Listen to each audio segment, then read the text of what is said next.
The hood's been good to me ever since I was a lowercase G. But now I'm the big G. The girls see I've got the money. $100 bills, y'all. If you were from where I'm from, then you would know that I gotta get mine in a big black truck. You can get yours in a 6-ball.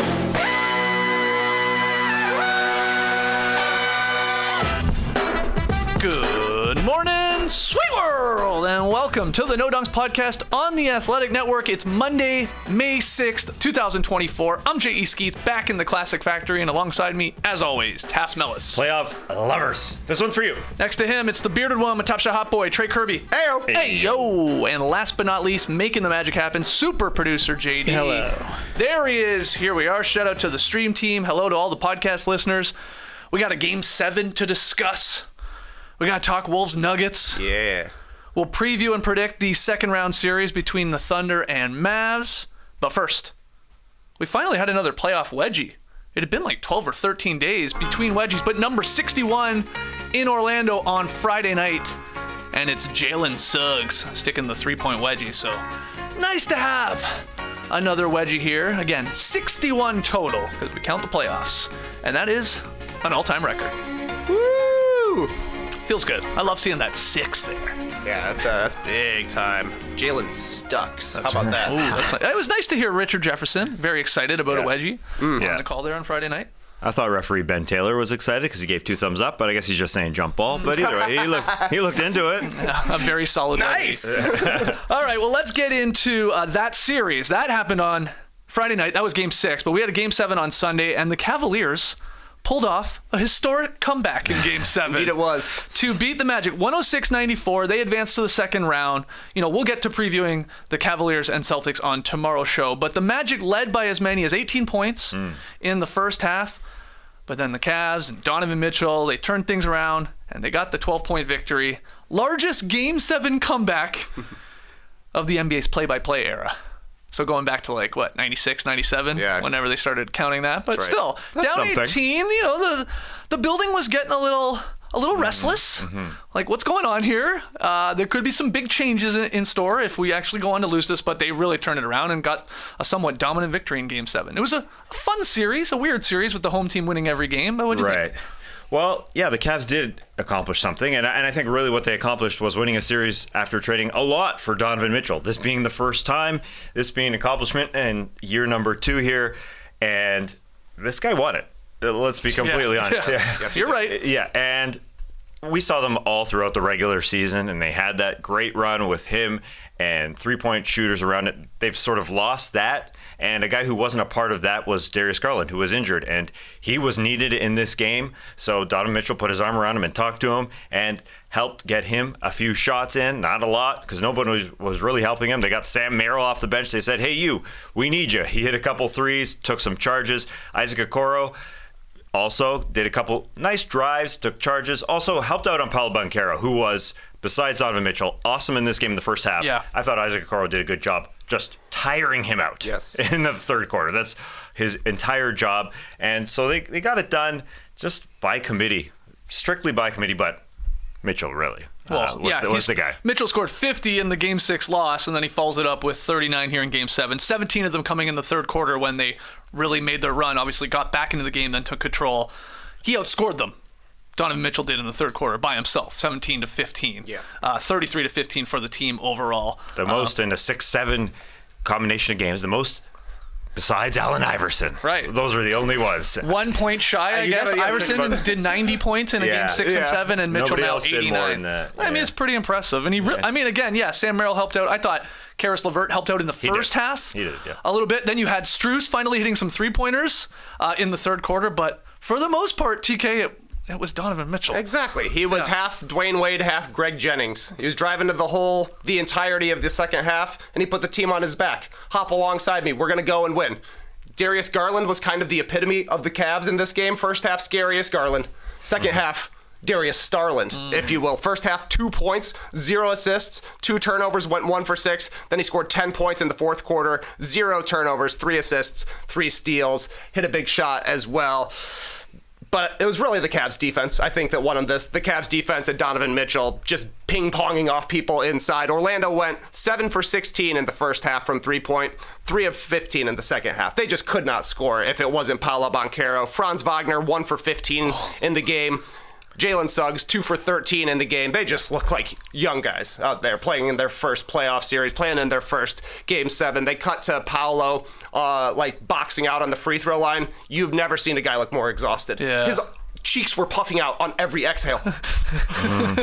He wasn't playing the trumpet. Yeah, but he carried the team a lot in the first half. He was basically just getting to the free throw line, didn't shoot the ball all that well, but Orlando had no offense once the Cavs actually started scoring. Yeah, and kudos to Okoro for tiring Banchero out a little bit, because if he didn't, Banchero could have matched Mitchell, who was trying as hard as he possibly could. But even his knees don't look incredibly right. He doesn't look totally Donovan Mitchell. Doesn't look like the guy who looked like an all-NBA player at times. And he was able to get enough of the line. He went to the line 17 times to get this done. But you mentioned that the Magic looked a little young in the playoffs, just looked a little like the lights were a little too bright. It's totally true, and this is what the Cavs asked for. They wanted the 4-5 seed to see to see this Magic team against them. Yeah. That's why it would have been really bad if they had lost this. When they were down 18, it looked like they might get blown out in a Game 7 at home to a team that they wanted, a matchup that they literally planned on, sort of jockeying the system there, or rejigging the system. But they pulled it out. I mean, it was because of Mitchell. You're right. And look, Franz Wagner and Jalen Suggs combined 3 for 28. They stunk it up. Franz especially, 1 of 15. That's a 6.7% field goal percentage. The worst such figure in NBA history in a Game 7 by a player who attempted at least 15 shots. This is funny from Statitudes. The previous record low of 10% from the field held by Bob Cousy. The Coos! Bob Cousy went 2 for 20 from the field in Game 7 of the 1957 NBA Finals. They win that one? I'm not sure. Yeah. I don't know. I didn't check. But now it goes to Franz, unfortunately, in a Game 7. He was bad. And, Franz was good in the wins and sort of bad in the losses. And, you start questioning, can he be a number 2 guy alongside Paolo? Is he going to be better suited as a 3 or 4? Mm-hmm. Would they do something crazy like, try and move him and get more of a star player? Those are questions that Orlando will have this offseason, but he was bad. Yeah, the offseason looks incredibly interesting because they haven't paid a lot of guys quite yet, so there's not a lot of salary on the books. I see our guys, Jake LaRue, Josh Robbins, breaking it down on The Athletic this morning because it is interesting to see what they do. It was good to see their bench produce a little bit in Game 7 here. Fultz especially, and it was nice. It was good. Cole Anthony and Fultz in the first half, when they were building the lead, were contributing. Yes. And a lot of times in the series, they were doing nothing. I remember early in the season, we were like, I'm not sure if these guys can play. But they helped. Yeah. They did. Yeah, who is going to replace Franz Wagner as the number 2 guy if they can do that?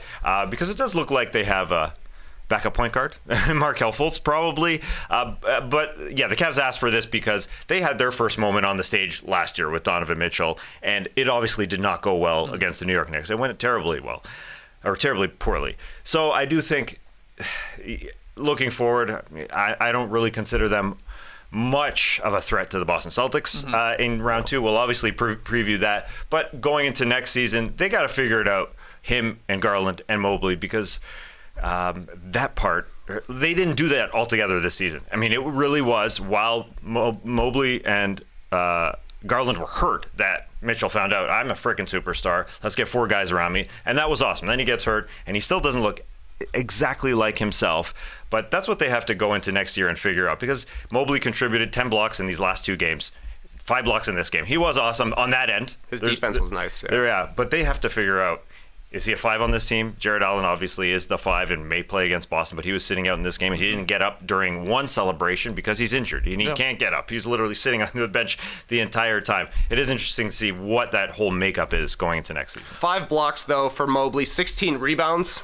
He looked like a center in this game against the Magic team that's actually got some big guys on it. So who knows what they decide to do going forward, but that would be encouraging to me. Like the fact that he could hold up in a playoff series as the only big guy against a team with big guys. Maybe they look to move Jared Allen and get some more wing help or something like that. So good. And so good at just being a threat on every shot that the Magic were taking. Like, he was out there defending everything, and he looks more like a 5. In watching this Game 7 or even this series, and maybe the answer is it doesn't matter, but were you sort of hoping that Donovan Mitchell and the Cavs would win the series to put up a fight against the Celtics, or like this scrappy, obviously defensive-oriented Magic team? Did you have a preference on just like, oh, that will maybe be more entertaining second-round series? No, I was hoping that they would find a way to be able to combine these two teams, because then they might have a chance. If you had Donovan Mitchell to the Magic, they could maybe take 2 games off the Celtics. Okay. What do you think? I definitely wanted to see the Magic just because they are a little different, because they're big against the Celtics team. While the Cavs, if they're going to try and win, they kind of have to play Cavs ball. We're all shooting threes. Unfortunately, that's also Celtics ball. yeah, exactly. They're playing the same game, and that ain't going to work. But there's no way the Magic would ever be able to keep pace with the Celtics. I think Cleveland has a better shot. With the way Donovan Mitchell just played over the last 2 games, I agree with that. You could see him stealing a game. We've seen Max Strus, catch fire against the Celtics before when he was, on Dean the Heat. Wade. Yes, Dean Wade. Watch out for Dean Wade. They're going to dust him off. So we'll see. play. Yeah. I said it. I slipped it in there. Strus had 11 of his 13 in the third quarter.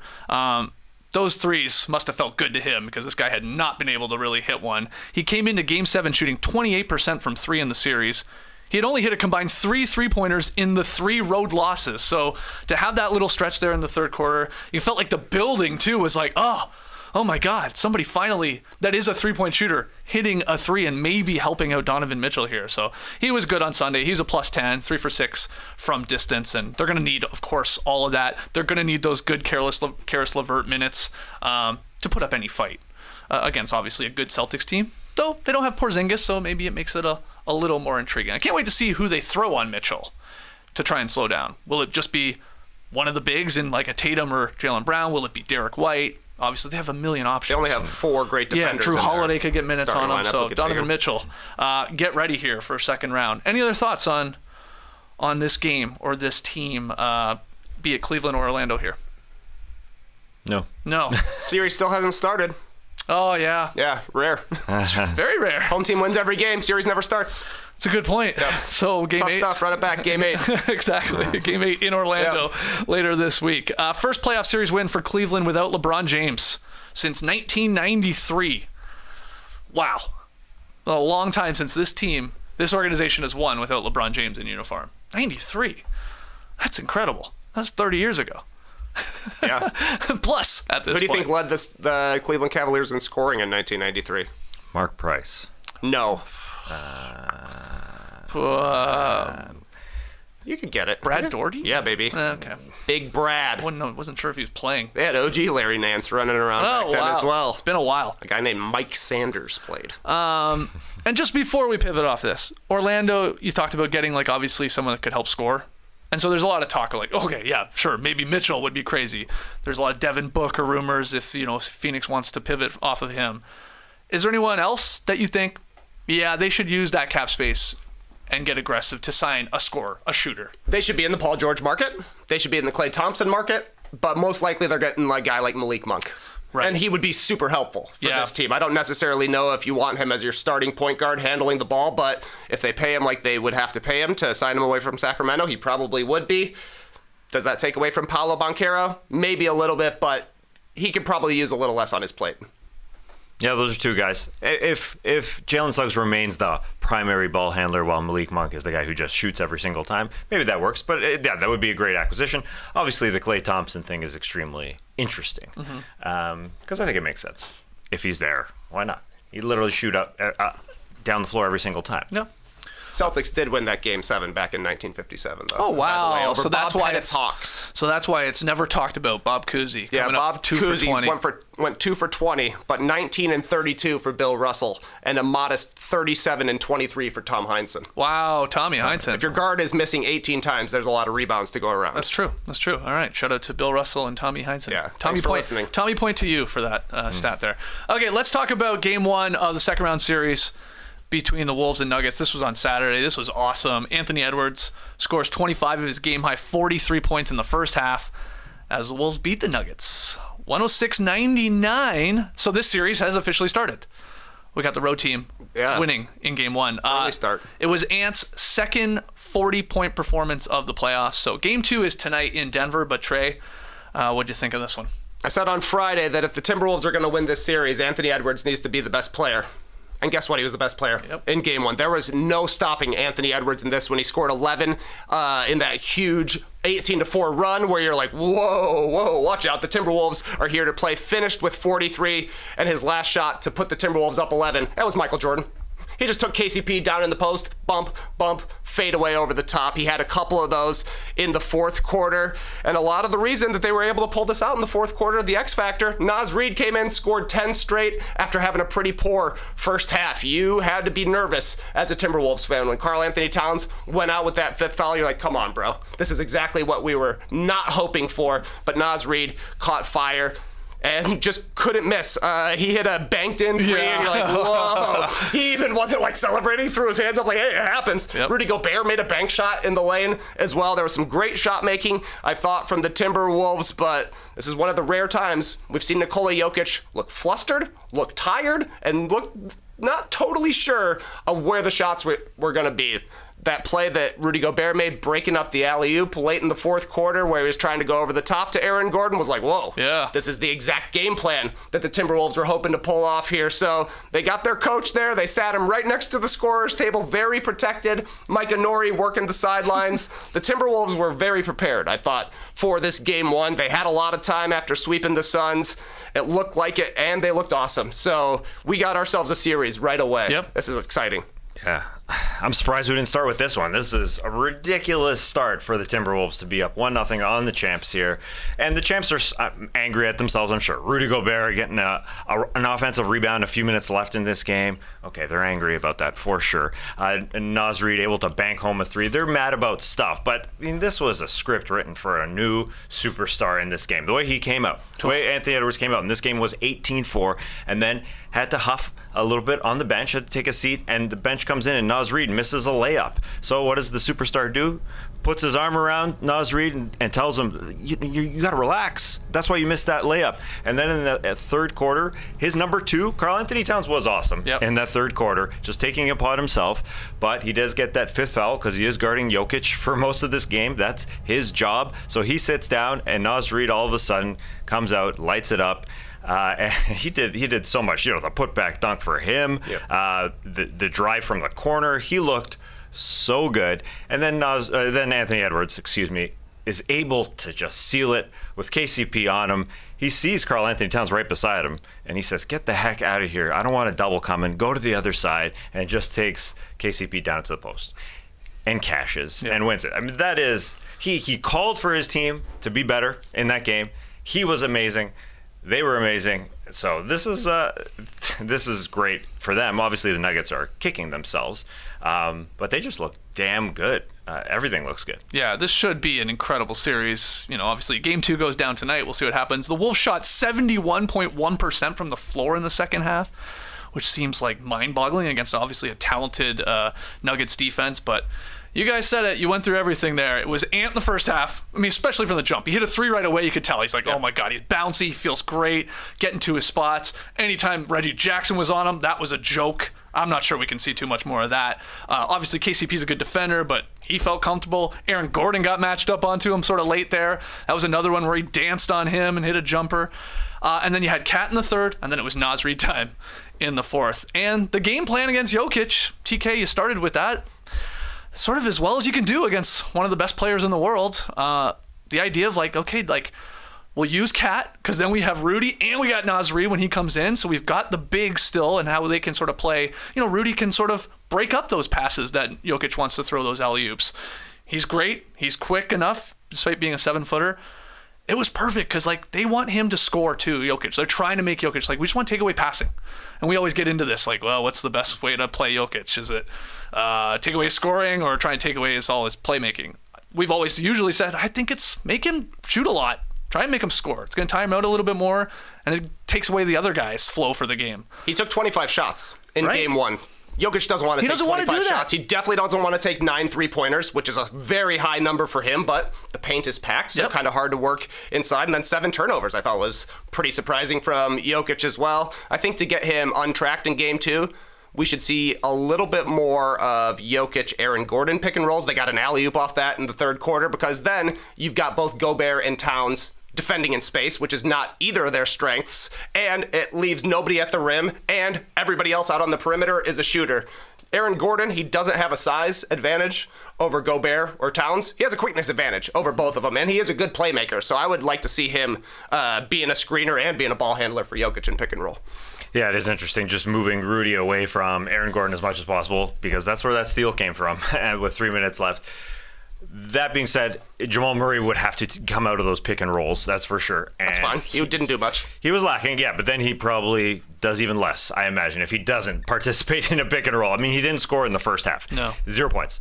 He came alive in the second half. That's the story of Jamal Murray through this playoffs, though. He has been slow to start.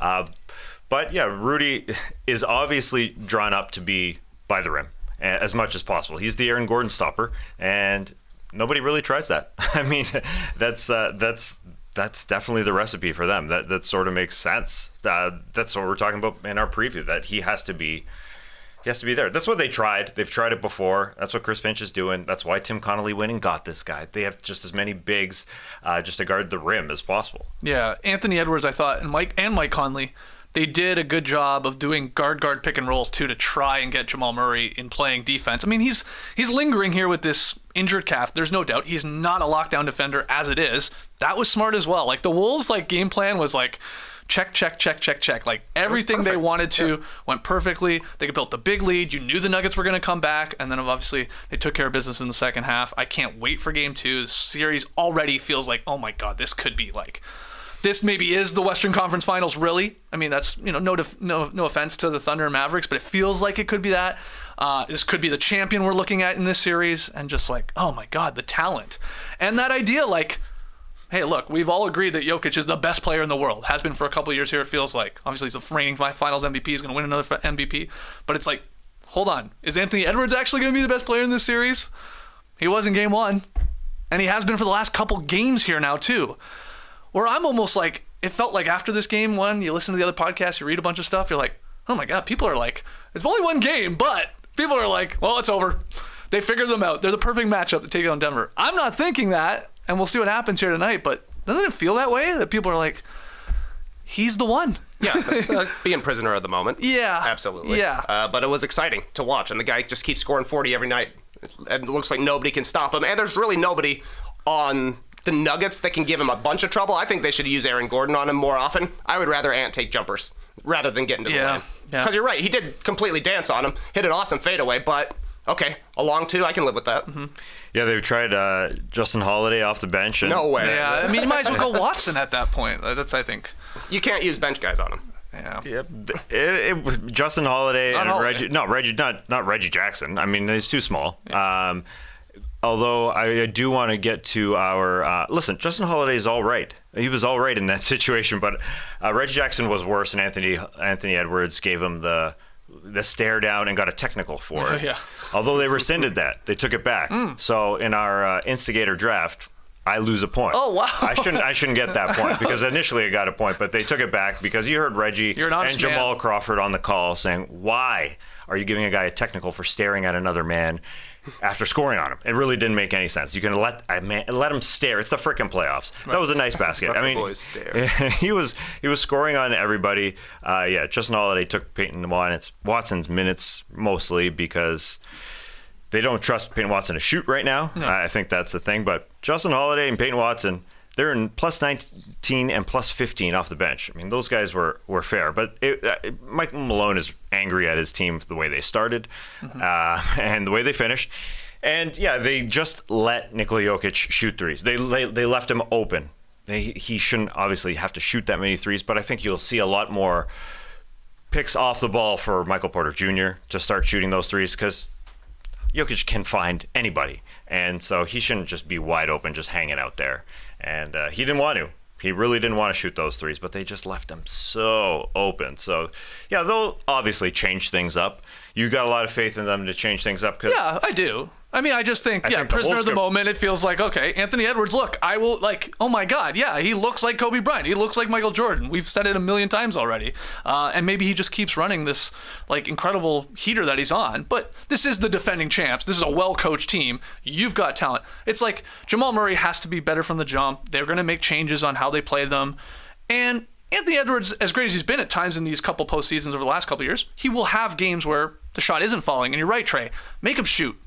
There will be times where it's not falling and he's going to have a 5 for 18 type game, and you're going to live with that, of course. Then this guy going off for 13 points in the first 6 minutes of the game and feeling real comfortable. And then that one where he just, like, near the end of the game. This was the shocking part. It was weird to see a team like that still had more left in the tank than Denver in the altitude. Like, he took that ball full court. Just screamed like they've thought about fouling and all that, but they were like, I don't think they were going to. Down 5, I think, was the situation with like 40 seconds to go, and just screamed by everybody. And they just ended up not doing anything. Yeah, right. Just go for it, man. Yeah, it was weird to see the Wolves tucker out the Nuggets at home in Denver, but that's exactly what the game plan was. Like, Jokic was getting picked up full court. Murray was getting picked up full court. They were forcing those guys to defend in the pick and roll all night. It actually worked out, tiring him out to the fact what Nikola Jokic after the game was like, it'd be great if we could clone me so that we can bring in a fresh me when they bring in their next big guy. Yeah, right. Yeah. I mean, he does have those 2 giant brothers. You know? Interesting. Bring all those brothers in. Because there ain't no other big guy who's playing for the Nuggets. Well, I know DeAndre Jordan? I know Zeke Naji? Yeah. I don't think so, Tim. I keep asking questions about this movie series, but are the minions like scientists? Can they clone them? I think they're more. What do they do? They work in the lab. Okay. Yeah. Okay. Well, he's got an evil doctor who like makes him stuff. I forget what his name is. Okay. Well then, contact that him. man's name Maybe is. they can exactly. clone Jokic for game 2 tonight at 10 o'clock there on TNT. Gru's bro does a lot. What's his name? His brother. Literally his brother. Gru is the has scientist. a brother? Yeah. Oh, he's the scientist. Yeah. Or Gru's the scientist. I don't know. Nobody knows. They're the anything same. about this They're the movie. same person. Jokic has a twin of some sort. Gru has a twin of some sort. Anyway, I think there's a little lack of faith in Anthony Edwards though from anybody. Like, you can't just leave him open to shoot. No. Nobody's saying that. Well, or just shoot rather than dribble. Yeah, I mean, he's been cut him off going to the lane. Don't let him get layups. Don't let him go full court and shoot a lefty layup with the game on the line. Yeah, but he has been awesome in every game. This Not playoffs. game two against the Suns. That's because they 3 only for shot 12 shots. They got the ball out of his hands. They doubled. That would be him. also effective. Well, that's the only the only way to do it really is if you want to get the ball out of his hands, you're doubling. And he's made the right pass. Yeah, time and time again. Can the other guys Let's score? make Gobert and McDaniels beat us. Right. Let's make Ant beat us with jumpers. Let's Yeah. not let him drive to the hoop and isolate on Mike or isolate on Jamal Murray the entire time. He just never felt uncomfortable at Yeah. all in that game 1. And maybe nobody can slow him is what we're getting at here. Well, 'cause yeah. he He's been on fire every single gaining game more other and than more getting the ball out confidence, of his hands. which is scary to say about a guy that might be the most confident player in the NBA, but he's gaining more confidence as this postseason goes on here. And he's like, yeah, we could win this. We could beat the defending champ. We could win the whole thing. It's starting to, this is why we're talking about him like he's the next coming of MJ, because he might be. He's only 22 and he's doing things, back-to-back 40-point games. Only Kobe's ever done that, being that young in the postseason. It's crazy. Any other thoughts on this one? Game 2 tonight. Can't wait. Nothing? Game 2 is huge. Obviously, you can't lose 2 at home and expect to really win the series. If you're Denver, a lot of times the way this goes is if the home team loses game 1, they bounce back big time in game 2. But if this one is tight, I mean, even if Denver wins in a tight one in game 2, like, you have to be so encouraged as Minnesota having the split already. And then if you're able to give them trouble again in game 2, it would make for a crazy game 3 back in the Target Center. Oh my God. Can't wait. All right, let's move on to quickly to Friday night, because we had Luka kicking ass in the first half. We had Kyrie taking over in the second half again. Added up to a 114-101 Game 6 win for the Mavericks over the Clippers. They take the series, obviously 4-2. They advance to the second round of the playoffs. We'll get in to the matchup between the Thunder and Mavericks, which starts, I believe, tomorrow night. But the Clippers season comes to another disappointing end. I mean, going out here in the first round, no Kawhi here for the last couple games. Before we get to Thunder Mavs, though, Tass, did you have thoughts on Friday night's Mavs victory? It was a dud. It wasn't very fun to watch the Los Angeles Clippers here at home. Excuse me, not at home. from a home game where they got bombed to go on the road and get bombed. That was disappointing. That was a very disappointing end. Not much to talk about in this game, I don't think. I thought the Clippers looked really, really old in this one. You don't see that with a Mavericks team that's like, at least prior to the trade deadline, like not a team that's going to run you off the court. And they basically ran LA off the court in this one. 34 points on 34 shots between James Harden and Paul George. They went a combined 2 for 16 from the three-point line. Impossible to win when you're such a team that's built like the Clippers to have those guys shoot like that from three against a Mavs team that was hot. Like, Kyrie Irving was unstoppable in the second half of this game. To me, like, Norm Powell was the most impressive Clipper in this game, the guy who really seemed to, like, pissed that they were losing in it and trying to get him back into the game. And, like, Norm Powell's good.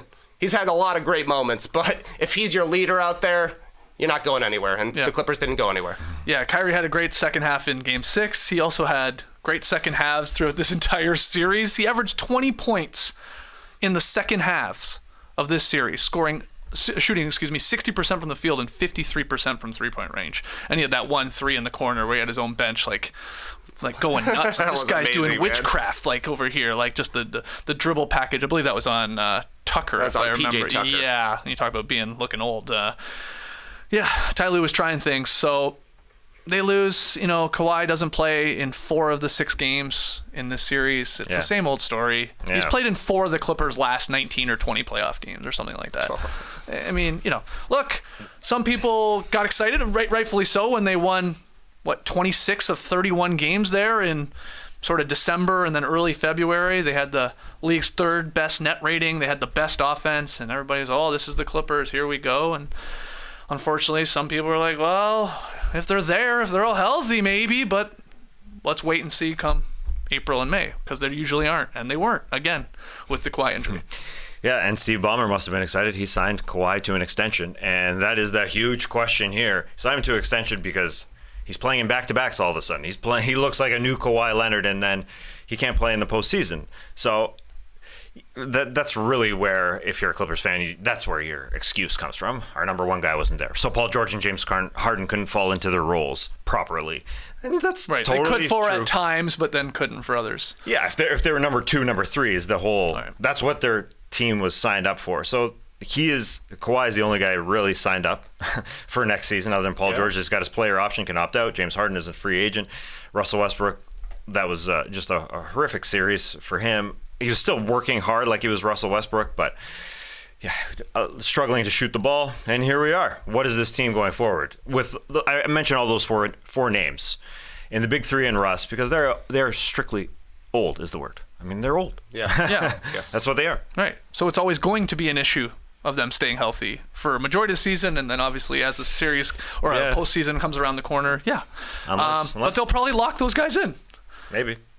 I mean, obviously Paul George's choice. Yeah. I think he really has the choice, because like you're saying, he's got a player option, could easily sign it, or he could become a free agent. He would be the number 1 free agent out there. You look at a team like Philadelphia, they obviously want him, have a whole bunch of cap space. So does Paul George want to play with Joel Embiid, who's always hurt come playoff time, or Kawhi Leonard, who's always hurt in playoff time? Right. Your choice. Guess who else gets hurt a lot? Paul George. Maybe you should go to Orlando. They keep people pretty healthy down there. Jeez. Oh, wow. All these old people.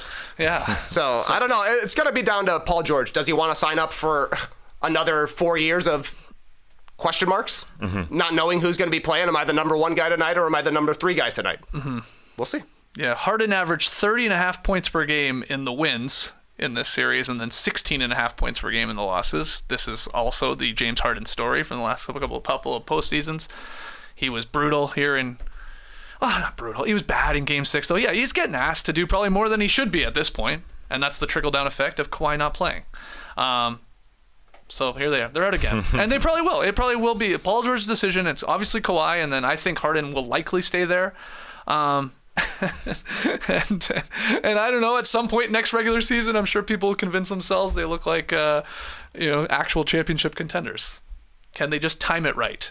Just don't play Kawhi all season long. Yeah, he's not playing back-to-backs again. Yeah. It was fun while it lasted this 1 year. Yeah, I guess Same so. with Joel Embiid. He's playing 55 games from here on out. Right. You don't need to be healthy in January. Yeah. So long all NBA teams and stuff like that, and awards and stuff like that. Maybe help your chances to be healthy in the postseason. All right, well, let's go from that game. Let's talk more about the Mavericks here. Let's get into the Thunder-Mavericks. OKC is going to host Dallas starting Tuesday night. Some news, I guess Jason Kidd signed his contract extension here this morning. So he will be the longtime coach of the Dallas Mavericks.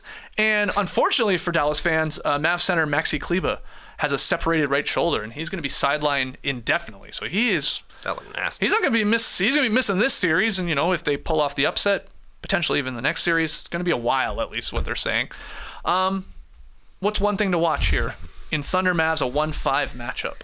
Well, I guess if the Mavs play hard for their new coach of the long term, Jason Kidd, that's interesting timing that they do that. Yeah, come play for this guy who's going to be there. That being said, I keep it simple. The way Luka comes out and plays against the guys who guard him are going to be interested. It's Lou Dort time. I got to assume that Lou Dort will be fighting through every screen that Jason Kidd has there for Luka to get open, like he did last series against the Pelicans and what he did against Brandon Ingram. Now, Luka looked good, obviously, against the Clippers. 39-9. Although he wasn't shooting the ball all that well. 40% from the floor and just 24% from threes, shooting 11 threes. So he doesn't have a lot of lift. He never had a lot of lift when he shoots his jumpers, but it's even less now because his knees aren't that right. We've talked about that multiple times. So I'm interested to see if Dort can get into him even a little bit more and reduce his scoring even more, because I don't know. Luka obviously isn't right. That being said, he's still able to fight through everything, and there's just gonna be a lot asked for him, especially with Kleber out. So just keeping it simple. The Luka versus Dort is what I'm interested with, because there's so much reliant on him and Kyrie. And then there's other guys who've contributed scoring-wise, but it is those two guys. Their offense relies on Luka. So can't wait. Yeah, because Luka and the Mavs, okay, come bring the pick, and then we're going to get Luka on who we want and go from there. Right. But Dort is one of the rare guys in the NBA. He's like, no, you're not. I'm going to fight through the screen, and I'm going to stick to you as much as possible. So absolutely, I can't wait to see how the Mavs counter that, whether Luka starts going away from the pick and stuff like that, and just how much can Dort get a guy like Luka in the torture chamber. It's one thing to do it against Ingram, who was obviously limited. Now, so is maybe Luka, but they're two different beasts here. No offense to Brandon Ingram, but he's not on Luka's level. But Dort's awesome. It's definitely a fun matchup to watch, because we know that's going to be one of them, TK. Yeah, one of them led the league in scoring, and the other led his team in scoring after the leading scorer was hurt. Right. So bit of a difference. Yeah, bit of a difference. Yeah. One of them was awesome. Game one, though, I think is huge, just because it's going to be a shock to the system for the Thunder. They had a test in game one against the Pelicans, and then after that, easy. Yeah. It was an easy series for them, so they've been resting, getting ready for whoever they're going to play 4 versus 5 here. Dallas, though, compared to New Orleans, Dallas is better on both sides of the ball. They're more experienced, they're more athletic, and outside of Kleber, nasty fall on the shoulder, they're a lot healthier.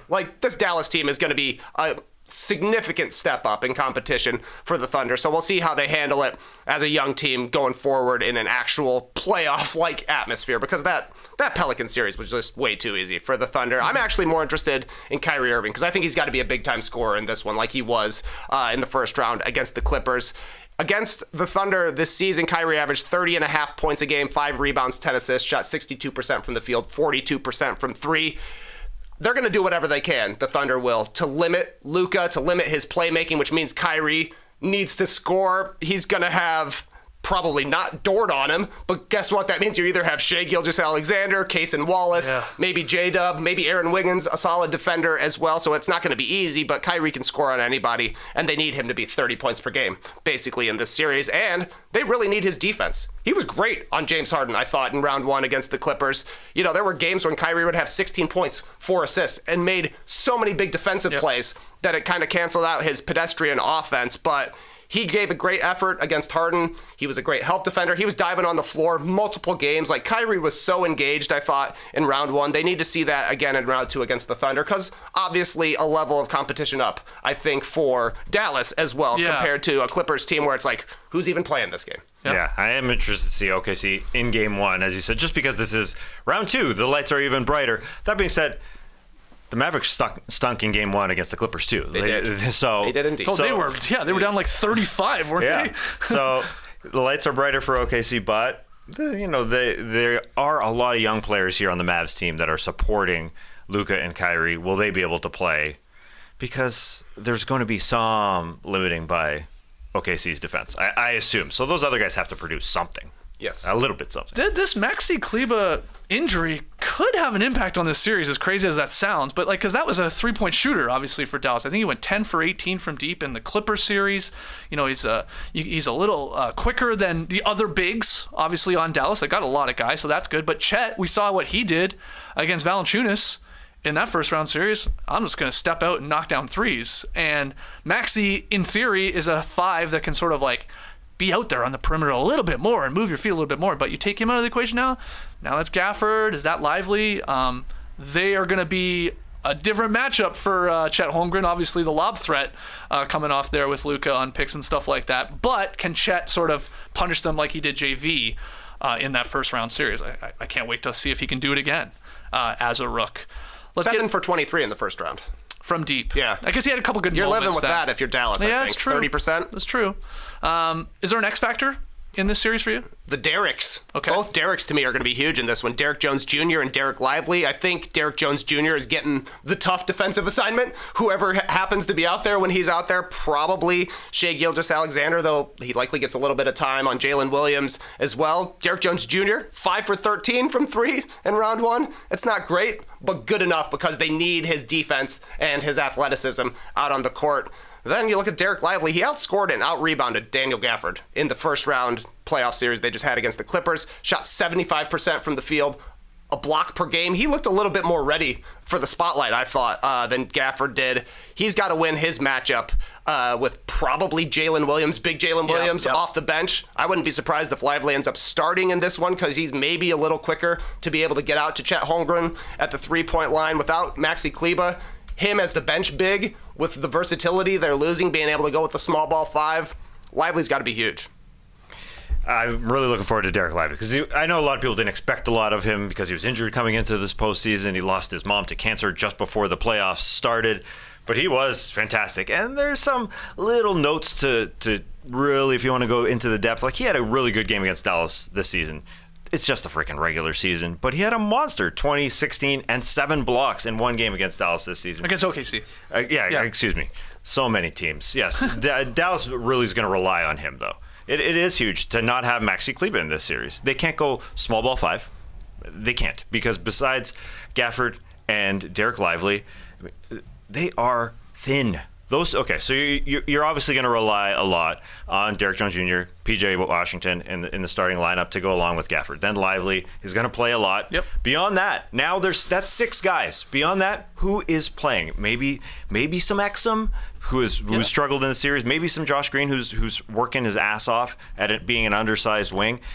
Besides that, that's it. So we may see some Jason Kidd go and say, "Hey, PJ, you're playing the 5 a little bit. If things get in foul trouble with Gaff or Lively, but there's just a lot on Lively. They lose a little bit of versatility to have Maxi Kleber out there as the 5, as a guy who can freaking shoot, who shot, was it 60% from 3? Yeah. He didn't hit a lot of threes.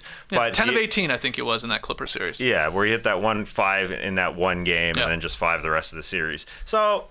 There's a lot on the centers, but there's just a lot on the support guys now, whoever they may be. They're waiting for Exum to show up. I mean, Exum had a quiet series. Mm-hmm. He could be something. But, Jason Kidd might play around. You think there needs to be that 7th guy in one of these games or two, sort of turn the tide or hold them down there for a couple minutes in a first half or a third quarter, Well, let's get to predicting it. This looks like it should be another amazing series. All of these, for the most part, outside of maybe the Celtics Cavaliers, these are very interesting on paper second-round matchups. This one definitely is. Where are you leaning? Oh, yeah, it's tough. In a Thunder-Mavs series. I mean, I am excited. Game 1 is really interesting. The Oklahomans against the Texans. There will be fans that travel to both places because it ain't far. Yep. Our Andrew Schlecht probably be doing that as well. I really want to see what OKC does with Josh Giddey. If he's going to close games, we may see some Case and Wallace. We might see some Aaron Wiggins. I just like that depth, and I do trust Dagnott. So I'm just going on a limb and saying OKC in 7, which is a big stage for them. But I'm buying into what they have. That's a good call. I mean, Giddey could be seen as an X factor in this series too, because in the regular season matchup, they were like, "Go ahead, man, shoot." He's going to have open looks. Go nuts. Yeah, we're sagging off you. We ain't worried about you. But Giddey was really good, sort of down the end of the regular season into the postseason. At catching the ball, he goes right away, obviously attacks, and was even doing a decent job of hitting the open shot. So he could be a huge X factor in this. Giddey and Dort are going to have wide open threes. Yeah. Giddey went 9 for 18 in the first round. Dort went 12 of 23. Right. You saw what the Mavericks did against the Clippers. They left Westbrook open to shoot every single time he touched the ball. He went 4 for 17. He couldn't beat him. Giddey, maybe. Dort, maybe they can. Yeah, Luka's going to be on one of those guys. Could be Giddey. Yep. He's going to leave him open. Yeah. Okay, so you're going OKC in 7, so you got obviously a bit of a coin flip series here. TK, you leaning the same way? You going Dallas? What do you think? It's going to be tight. Definitely going to be tight. I kind of think it's going to come down to who makes more shots between Shai Gilgeous-Alexander and Jalen Williams versus Luka Doncic and Kyrie Irving. These are like 4 of the best clutch players out there. Yep. I'll go Mavs in 6. A little bit of a swerve ski. Okay, I like that swerve. I guess because you're leaning, you maybe trust Kyrie, what we've seen recently, to hit maybe more of those clutch shots than J-Dub, who's, he's got to play. Like, we feel like in a weird way, Luka and SGA, they might sort of cancel each other out. Obviously, they're going to get the best defender from the other team. They're still going to get their 30s and 9s and whatever. But can Kyrie keep kicking ass, especially in second halves? And then can J-Dub, I don't want to say, can you match Kyrie Irving? Because that guy's one of the greatest scorers we've ever seen. But can he obviously have an impact on these games? And he was awesome in the first round series. I mean, it got overlooked because they sort of dominated, but he was really good in his first postseason run. So I'm going with Tass here. I'm going to go with Thunder in 7. I think it's going to be a long series. And home court advantage coming through. And we barely even talked about SGA. I guess we did say, who did they put on him? Yeah. Derrick Jones Jr. Derrick Jones Jr. PJ will guard him a little bit. Yeah. Some PJ. He should be able to take I like that for SGA then, if these are the options. Axum will probably get out there and play some against him as well. Yeah. But will he be able to finish games? Who knows? Yeah. So that's a good advantage. That should be an advantage for him. Luka and SGA did not have incredible first rounds. You're looking at their numbers, you're still going to be impressed. But they were for them, these MVP finalists, they were not, at times even the best guy on their squad for a majority of it. So who goes up a level here in the second round? Who figures out the defense that they now see in this new matchup? I'll go Thunder in 7 with Tass. We got Trey going Mavs in 6. Let's hear from everybody out there. Let us know in the stream team. Let us know in the YouTube comments where you're leaning for this one. And we will do the final second round series tomorrow. We'll do Celtics, Cavaliers, and get our predictions. I was going to say on paper, but on YouTube. On Pod. That's right. On Podbean. We can type them. Yeah, okay. We gotta type out the swerve. them out. The swerve skis. I like the swerve skis. Gotta love a good swerve. It's good. All right, we had some news from the weekend, guys. Just quickly here, the Los Angeles Lakers fired head coach Darvin Ham. No way, really? On Friday. Yeah, that's right. Lakers will embark on their 3rd coaching search in 6 off seasons. And it's going to be a clean slate, too, because the Lakers parted ways with their entire coaching staff beyond Ham. This includes Phil Handy, who coached under both Ham and Frank Vogel there in LA. But everybody is getting let go. TK, I know you're not surprised. You were saying this is going to happen. It's just a matter of time. It was basically right in the window you sort of thought, maybe even quicker. Maybe you thought there were a day or two more. But where do the Lakers go from here? Great question. The big name is JJ Redick. It could be JJ Redick. I would go for Ty Lue first. Unfortunately, he does still have 1 year left. That's true. With the Clippers, but he could probably get out of that deal if he really wanted to. Doesn't have to move. Stay in LA. He's literally just going to swap locker rooms. Yeah. Just gone over the Clippers other are one. leaving anyways. No, no. Oh, yeah. He's got that's a new, right. He He's actually going to does the have to Dome. sort of move. He's got to move a locker room, Keep his house. I would rather have Ty Lue as my coach if I'm trying to win a title the very first year, but he's going to be the most in-demand coach that's out there if he's actually available, and, that just means his price is going to go up for the Clippers, and guess what? Steve Ballmer's the richest owner in the history of the NBA, so he could pay him if he really wants to. It'll be on Ty Lue if he wants to go and try and win another championship right away. But if it's not him, I think I'd rather have JJ Redick than any of the other guys who are available. Then a Mike Budenholzer, then a Kenny Atkinson, then a couple obviously other names being thrown around. Yeah, I don't think you go Budenholzer because he's Darvin Ham. Darvin Ham learned at the foot of Mike Budenholzer. So I don't really know what the big change would be there. Kenny Atkinson, yeah, maybe, but I think that Ty Lue's championship experience with LeBron would be more important to me.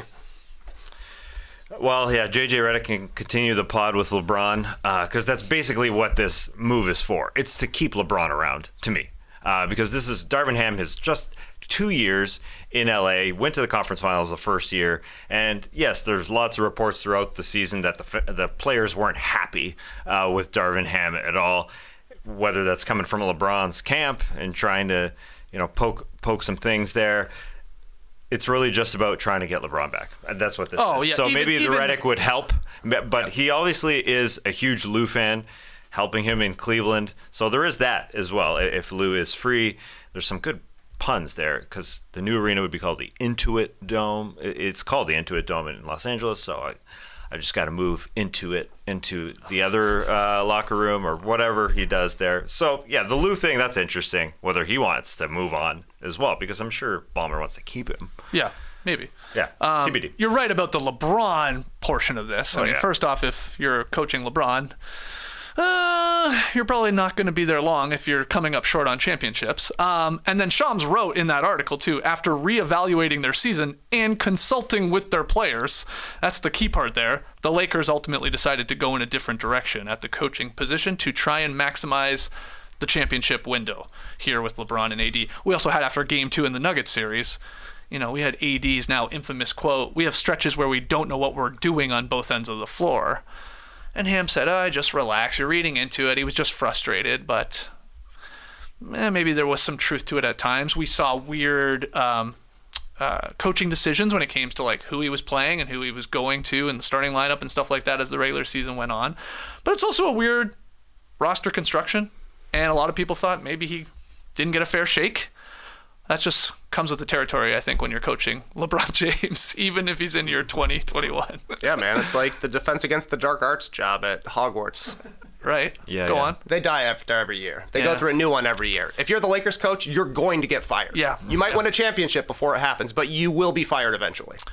I'm excited to see if the in-season tournament trophy is the new curse for the coach, just like winning Coach of the Year was for a good portion a couple of years ago. Remember, it was like you won that award and you were like gone the next year. You were fired or left go. Could that happen with the in-season tournament trophy? Because let's not forget, Darvin Ham did guide the Lakers to the inaugural IST title in Las Vegas. I had already forgotten about the trophy because I just thought banner because they have already put a banner up. But there was a trophy. There was a trophy. It's not bad. The NBA Cup might be the name of it in the future, even though it's not a cup. But I guess it is a cup, actually. And now that I see it, that's a cup. A bit of a chalice. There's a chalice at the top. You can drink out of it. Great out word. of it. You could put some canned ham in that for sure. I don't know why you would, but you could, is the point. So we'll see here. I can't imagine the Lakers are going to rush to make a decision when you're looking at these names, but wait to see about Ty Lue, probably. First things first.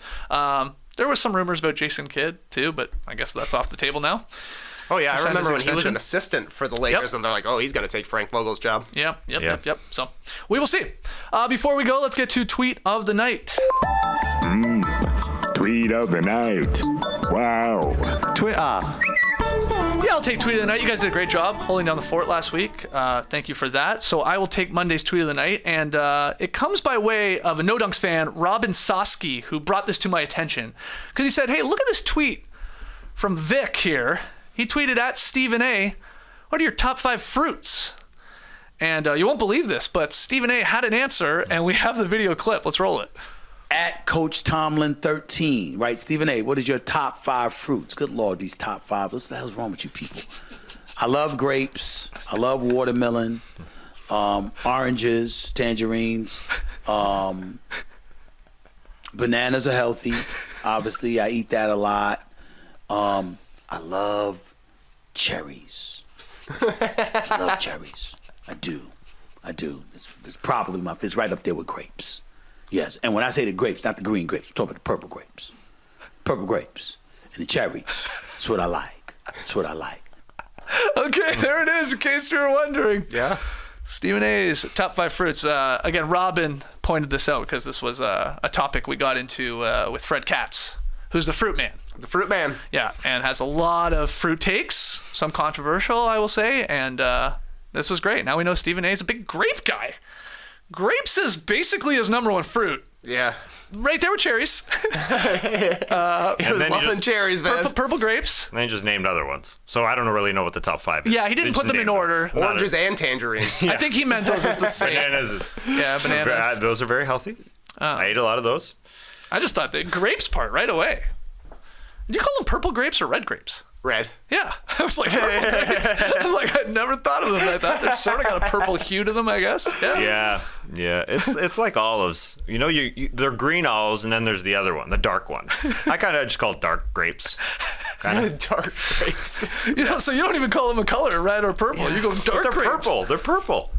Well, they're red and purple. They're red and purple. That's what I mean. I'm not dissing Stephen A for calling them purple. I'm just like, my family, my household goes with red grapes. And they're called red grapes on a bag, but when you think of the color of a red grape, you think purple. Yeah. That's messed up. Pretty purple. Yeah. When they make wine out of green grapes, it's called white wine. How's that make sense? That's a good call. Well, are you team green grapes or team red/purple grapes? Agnostic. I love both. Yeah. I love both. Yeah. They're not making my top 5 either way. No. As good as they are. I mean, most fruit's good, but I'm with you. Top 5, you top 1. Top 1 or 2. Yeah. Cherry's okay. I do love cherries. I just love learning, like, there is no doubt that man was finding out about that question right there. Of course. Live on the spot. Yeah. And at first it's like, oh God, you and your top 5s, guys, because he gets asked a top 5, I feel like, every week on the show. And then he just just starts listing his favorites. Not really in order, you're right, Tass, but I think he got 5 fruits in there. Yeah, so. I think there were 6 actually. But if you have a verified Twitter account, as Coach Tomlin did, you're bound to have your question seen. I mean, that's the benefit of paying $8 a month. Oh, wow. You get bumped up. I mean, that's what Twitter is all about. So congratulations to Coach Tomlin. That was an older tweet. Yeah. A couple weeks ago. Or a week ago. About a week ago. It just feels like us. It's like sometimes you got to find an old tweet for questions anyways. So Coach Tomlin, 13. No relation to Mike Tomlin. Is there, and JD, you can jump in here if you've got an answer. I'm putting you guys on the spot, but is there another top 5 question that we should present to Stephen A? Because he does. He gets asked top 5, basically everything. Is there anything that you would be dying to know Stephen A's top 5 blank? Fill in the blank. I mean, we had great moments with Lee Ellis answering his top 5 breads. Has Stephen A traveled the globe eating breads in different locales? What was Lee's favorite bread? It was very obscure thing. Was it like a Chilean bread? Chilean. It was Chilean bread. Chilean bread in the foothills of the Andes. Yeah, literally. Very this one spot. Yeah. That was his favorite. Okay, you want to ask Stephen A's top 5 breads? Top 5 breads. All right. What do we just did our Mount Rushmore of what was that? Of potatoes. Fried potatoes. Fried potatoes. We did this on No Buffs, right? On the Survivor podcast. That would be a good one. Good also one, good. Stephen, what are your top 5 potatoes? Yeah, fried potatoes. What do you think he would say number 1? Fries. You think he goes fries? Yeah, I think so. Interesting. Well, what do you think? Can't you just see him screaming about a good baked potato? Ooh. Like something like a little not obvious. Yeah. Don't come to me with tater tots. We'll find out. We'll tweet Stephen A later today. Does No Dunks? Do we have the check mark on our No Dunks account? I don't think Might we not do. Be seen. Yeah, we're in trouble. Can you just pay for one month and then? Yeah. Okay, we'll do that. Just do that. We'll do that. All right, we will one of these days find out Stephen A's top 5 fried potatoes. Okay, let's call it there. Obviously, lots in today's show. 2 games on tonight. Pacers-Knicks. 7:30 on TNT, Game 1 in Madison Square Garden. You guys did a great job breaking down that series last week. You can go check out that preview, that clip. It's up on our YouTube page. You want to look for that. And then we got Wolves-Nuggets Game 2. So we're going to have 2 games of this one Western Conference series before we even start. Game 1 of Dallas Thunder. Things are getting weird. What are you doing to us, NBA? But that's 10 o'clock start in Denver? You kidding me? And on tomorrow's show, we have very special guests. Kirk Goldsberry swinging by. Wow. To talk about the NBA playoffs. He's got a new book. We'll get into a whole lot of fun with Kirk Goldsberry. That's live at 10 a.m. Eastern here on YouTube. Obviously, flip it into a podcast. So hit the like button, subscribe, and leave your boys a 5-star rating and review. All right, enjoy the games tonight. We're back tomorrow. Until then, Clipper Bros. You heard it here first. Have a great time. Turn up. Love you guys. Awesome. Thanks for joining us. And remember, I just went hard on Stephen A. Smith's Wikipedia page because he also does a lot of acting. You know, he does General Hospital. General right? Hospital. Yeah, he's a big fan, I think. Was he in Power as well? Top 5 soap operas. Yeah, just things. He would maybe answer. He would think. answer it. Yeah, the soap opera world for sure. Young and restless. I think it was, what was his name? Mr. Brick or something? His name on the show? Yeah, I think General Jesus, Hospital. did you watch He it? had a well, he wasn't playing himself. No. Even more impressive. Was he a doctor or a patient? It's Brick. Yeah, just Brick. That's it. No, Mr. Brick. he His just name's Brick. Did he kill a guy General with a Hospital. trident? I mean, he's still on it. Damn, we got a trident wound on the floor. All right, embrace the day, people.